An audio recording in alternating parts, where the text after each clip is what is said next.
Cliff Note 15 is writing Taylor polynomials.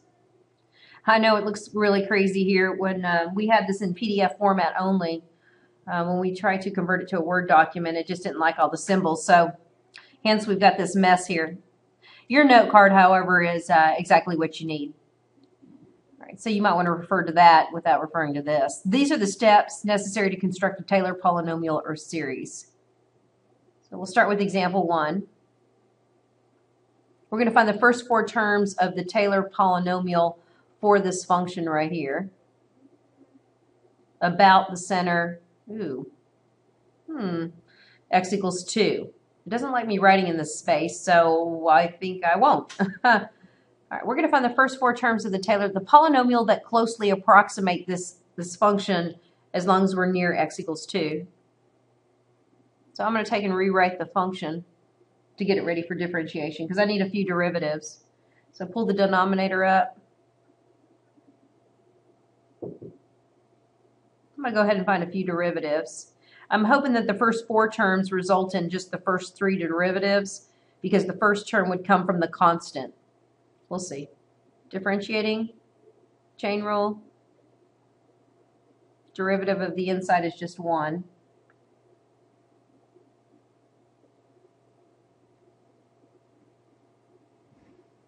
Next derivative.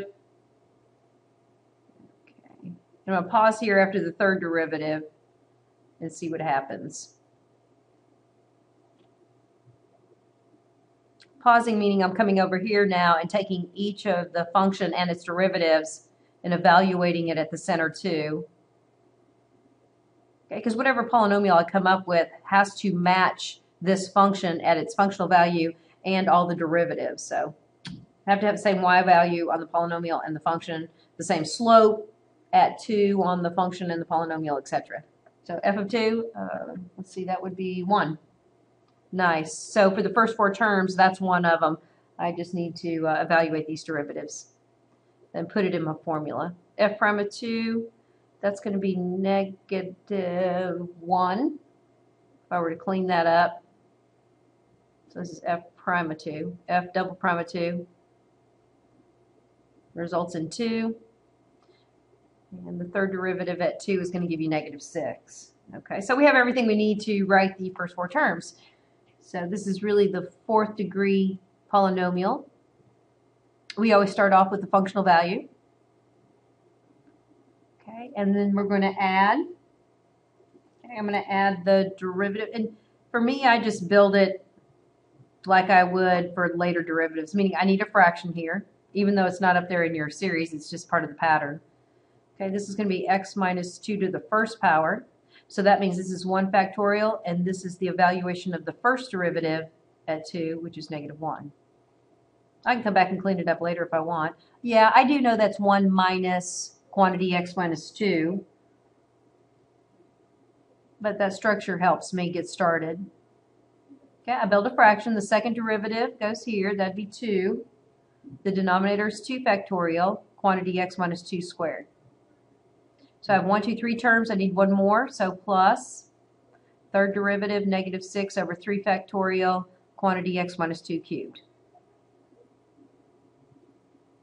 You could clean this up if you wanted to, or just leave as is. Example 2. Notice there's not a function given here for me to differentiate. Sometimes that's a lot easier.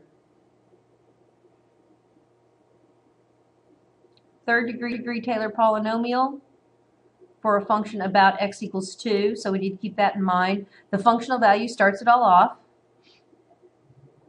plus quantity x minus 2 to the first power. This coefficient would be 1 factorial with the first derivative at 2, which is 5. Easy enough.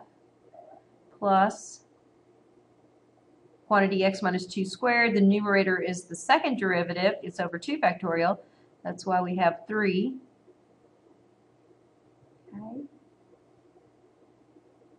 And it says write a third degree, so I've got to go to the third power. Plus, and then building it here, cube, 3 factorial. Third derivative is negative 8. Okay, and then we're asked to use this to approximate, well, what would the functional value be at 1.5? Okay, so everywhere I see x, I'm going to replace it with 1.5. And I'll clean it up in the meantime. So 5 evaluated at 1.5 minus 2, etc. Plus, this would be what, 3 halves? 1.5 minus 2 squared. Okay. And then this would be plus a negative. I guess I could change that to minus. So that's a minus there.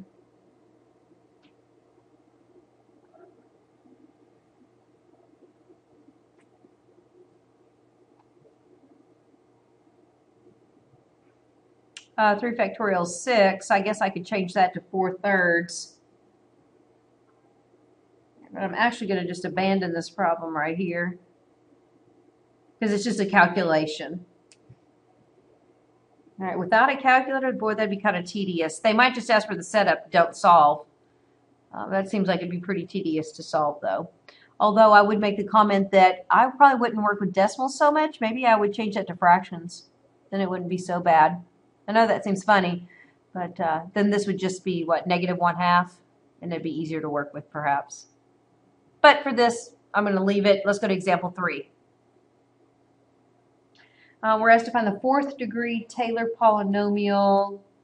So same as what we just did. We'll just get started and then perhaps abandon right here when we're trying to evaluate.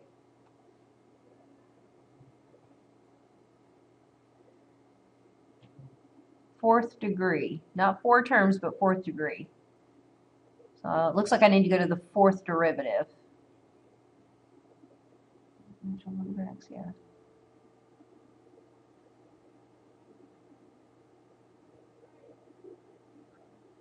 Okay, I would bring this up.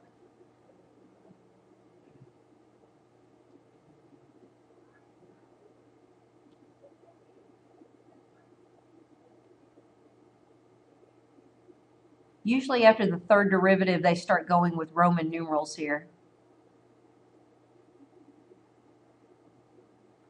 About x equals 1, so the functional value at 1 and all the derivatives at 1.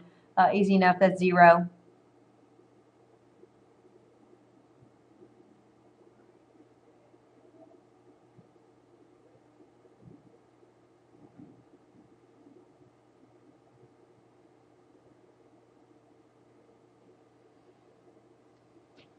Nothing seems out of ordinary with this one. Good practice. Let's build a 4th degree Taylor polynomial, no series, so polynomial. So I start with 0, and then I add 1 times quantity x minus 1. So first derivative at 1 is 1 over 1 factorial quantity x minus 1 to the first. I know you're fine with starting with quantity x minus 1, that's fine. All right, this is going to be 2 factorial squared. Second derivative is minus.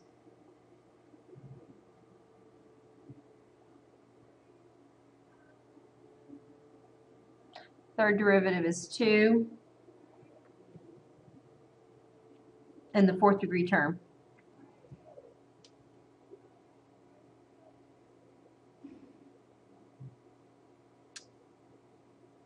And of course you can clean that up. And as the final step, you want to use this Taylor polynomial to evaluate at 1.1. Get an approximation using this polynomial. Well, I'm not going to take the time, but you can see that every x needs to be replaced with 1.1, and then you can work your way from there.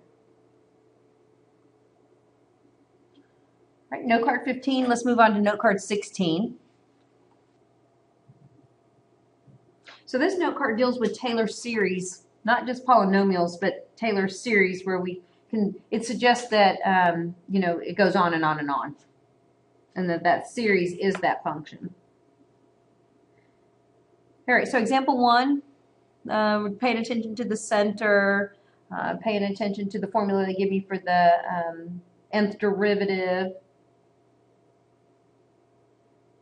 Asked to write the first 4 terms and the general term for the Taylor series about x equals 5. So, okay, first 4 terms, not the fourth degree, but the first 4 terms. Got it. Okay. I'm not going to use the polynomial notation down here, just a slight change. Okay, I am going to just probably use f of x. All right, we're told that we have an initial condition. We're told that f of 5 equals 0. So we always start with the functional value in our Taylor series or Taylor polynomial plus, oh no, don't do that. Okay, you don't need to show 0 plus, but might be good. It's not going to be considered one of your terms. I'm surprised they didn't say the first 4 non-zero terms.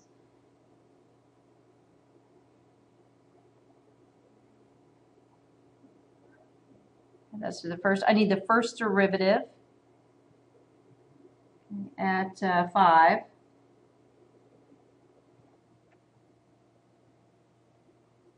I'm going to rewrite that formula down here. Maybe not.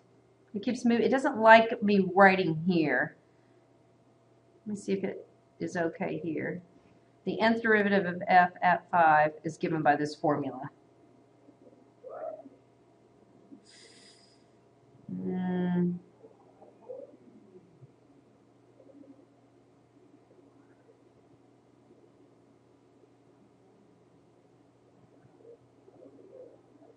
Right, if I plug in 1, I need the first derivative at 5. If I plug in 1, that's going to be negative 1 over 2 times 3.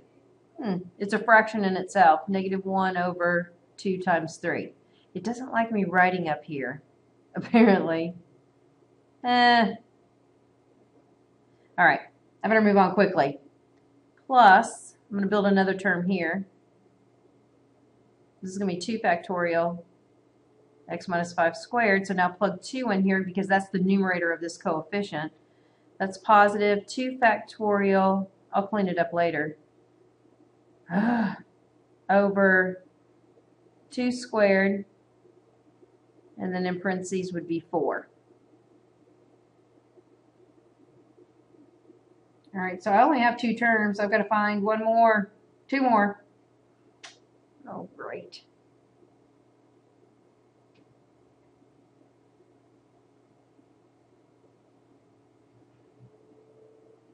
Okay, everything had been there. Oh, it's getting worse. 4 factorial. 4th. All right, I'm going to come back here and fill in the numerators of these coefficients. That's the coefficient here. I'm going to plug in 3. That's going to be negative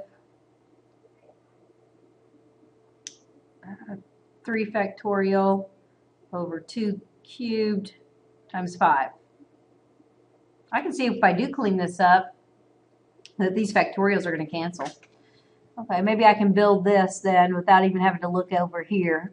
This is going to be a 4 factorial on top. Then it's going to be 2 raised to the 4th power.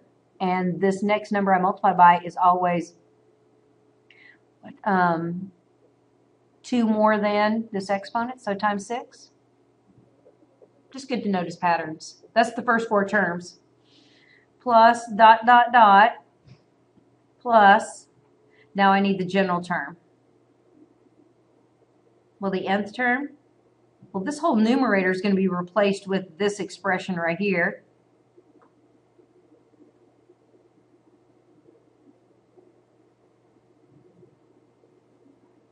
Okay, and you may have noticed, like I said, when we did specific terms up here, that you could clean this up right here.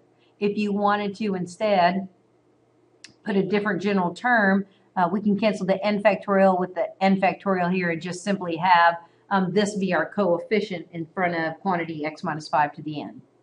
There's no requirement for you to clean it up, but just something for you to notice and observe. Let's look at the next example then. All right, some things to pay attention to in that problem is that a Taylor series about x equals 0.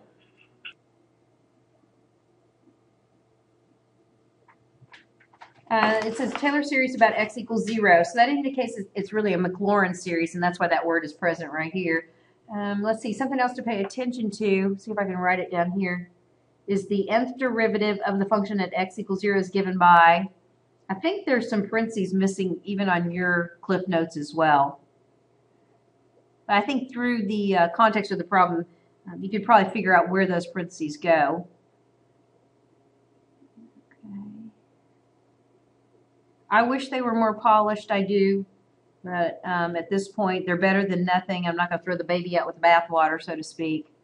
Good problems. We can make adjustments, though. The graph of the function has a horizontal tangent line at x equals 0. So what that's telling me is f prime of 0 is 0. So in words, they're telling you this is the value of the first derivative. And I'm also told f of 0 equals 6. All right, write the first four terms. Write the first four terms. It doesn't say write the general term. Well, that's nice. All right, so here we go.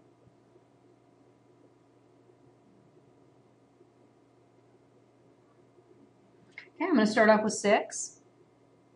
Okay, notice that the first derivative is 0. So I'd have 1 factorial here, x here, there'd be a 0 here. So we don't have a linear term. It's gone, 0x. So we can't consider that one of the terms. So far we only have the constant. All right, and then I have x squared, x cubed. So I'll have 1, 2, 3, and then I'll need one more. All right, this is going to be 4 factorial, and this will be x to the 4th here. So we need to fill in with these derivatives. So we need the second derivative. So it looks like that's going to be negative. And it's going to be a fraction also. All right, and then that's going to be 3 factorial on top. And then 5 squared. And then 1 squared. Times 1 squared. All right, let's build this numerator, which happens to also be a fraction because it's generated, the third derivative is generated from up here. With the third derivative, when we plug in 3 everywhere we see n, we're going to get a positive. Then we're going to have 4 factorial. So it looks like this is always 1 more than the exponent. Oh, dear goodness. Okay, and then we're going to have 5 raised to the third. And then times 2 squared. So the base is always 1 less than this exponent. So just some things to observe as far as the patterns are concerned. Okay, so building this, maybe I can build this without having to rely on this formula. It's going to be minus. Looks like I'm alternating. I'm going to have 5 factorial divided by 5 to the, looks like 1 less than the factorial 4th, times, coming back up here, then I'm going to have 3 squared.